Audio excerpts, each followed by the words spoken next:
question is, why are the parents of the Prophet ﷺ in hell? This question you do not ask me about.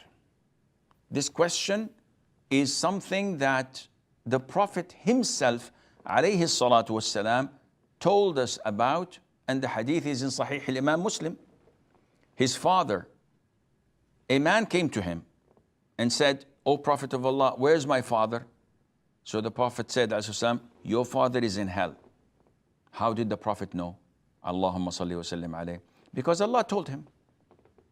So the man did not feel well about the answer. The Prophet said to him, "Your father and my father are in hell." And in another hadith, the Prophet wept one day, alayhi salatu wasalam. So they asked him, "Why are you weeping?" He said, "I sought permission from Allah to seek forgiveness for my mother, and He denied me from seeking forgiveness for her." Which means that, in accordance to the ayah in Surah At-Tawbah, that the Prophet and the believers are not permitted to seek forgiveness for those who died on idol worshipping, even if they were next of kin. End of story. Now, this was the Prophet's fatwa, alayhi salatu wasalam, not mine, not Sheikh XYZ. It was from the Prophet himself, alayhi salam. And it's not in a dubious book. It's in Sahih Al-Imam Muslim, the most authentic book alongside with the Bukhari after the Quran.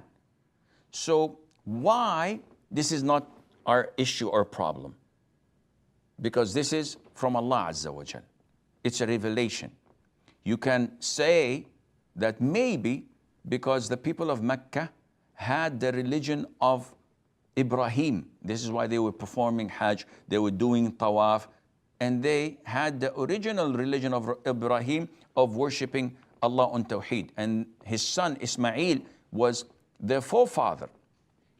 And there was the religion of Judaism and Christianity, which they could have adopted anyone. So these religion of monotheism were there, but they failed to choose it. So those who failed to choose it would end up in hell. This might be a reason, I don't know.